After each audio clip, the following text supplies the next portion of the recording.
Welcome in. Hope all of you are having a fantastic Friday. Final segment, hour one. Want to let you know, hang out with us. Ryan Glasspiegel is going to be great. He's one of the writers I have at OutKick. By the way, excited by the response that I saw yesterday from the edition of Dr. David Chow at Pro Football Doc on Twitter. He is going to be, I think, a tremendous addition for us at OutKick, and many of you reacted very, very favorably to his addition, and so I appreciate all that feedback we got, both for me and for him, for his addition.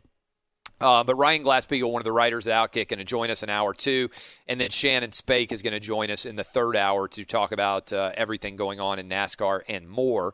But in particular, I wanted to hit on one of the challenges that I think is out there right now in the world of athletics and activism.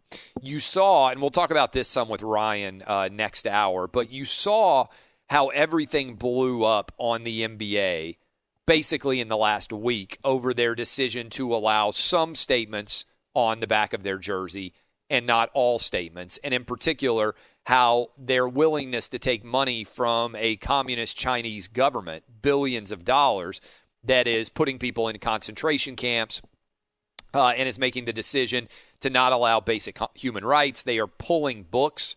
They are book banning. All of these things are substantial and impactful in a big way. And so as I kind of work through this process, athletes have to understand that when you decide to get active, whether you are Malcolm Jenkins or LeBron James or you're a coach like Steve Kerr, in these hyper-partisan times, people are going to look around and they're going to say, okay, wait a minute. Are you being consistent in what you are saying? And if you aren't, you are going to get absolutely roasted. And that happened to Dwyane Wade this week. I don't know how many of you saw it, and we didn't spend a lot of time on it, but there was a controversy involving Nick Cannon and anti-Semitic comments that he made on a podcast. And ViaCOM ended up having to fire him because he initially refused to apologize for the comments that he made.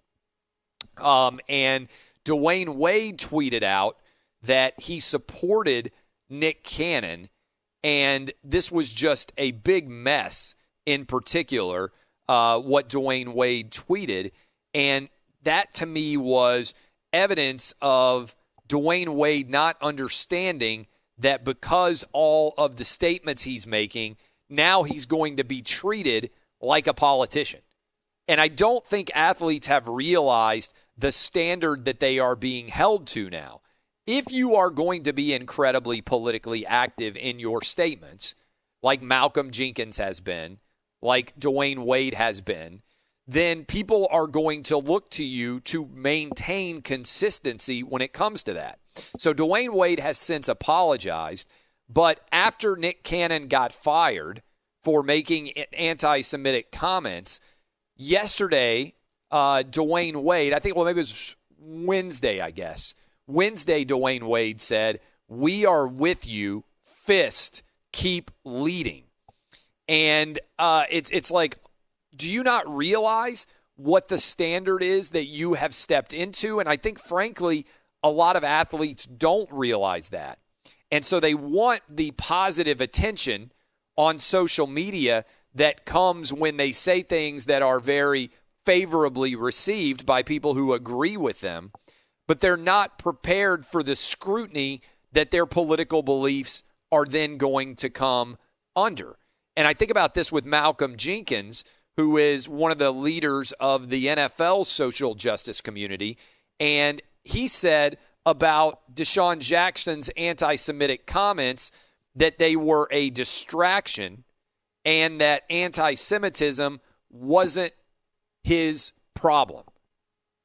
And I'm sitting around saying, wait a minute, and credit to Kareem Abdul-Jabbar, who wrote a great piece analyzing this and saying, wait a minute, if we're going to argue that racism is an incredible ill that needs to be rid from society, which I think is a argument that should be made, then we have to realize, and this is what Kareem Abdul-Jabbar said, we have to realize that we can't be selective in what racism we decide is unacceptable. So Malcolm Jenkins can't say, hey, anti-Semitism is not my problem and it's a distraction, because when you actually say that, you are undermining your pursuit of racial justice and equality. You have to make sure that your standard is not just focused on people who look like you.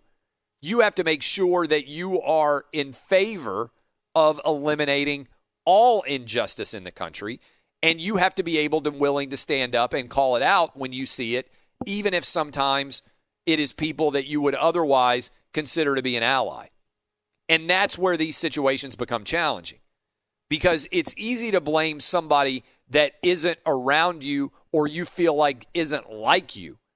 What becomes a challenge, and what we should all aspire to do, is to treat everyone equally, not just people that we happen to focus on in a social justice warrior movement.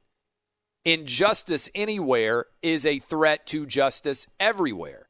And racism or discriminatory treatment against anybody should be equally condemned by athletes, coaches, and owners, not just racism against black people, but anti-Semitism is, in fact, the problem of all of us, and it should be condemned equally by all of us as well. And right now, I'm not seeing that from pro athletes, and it's a shame.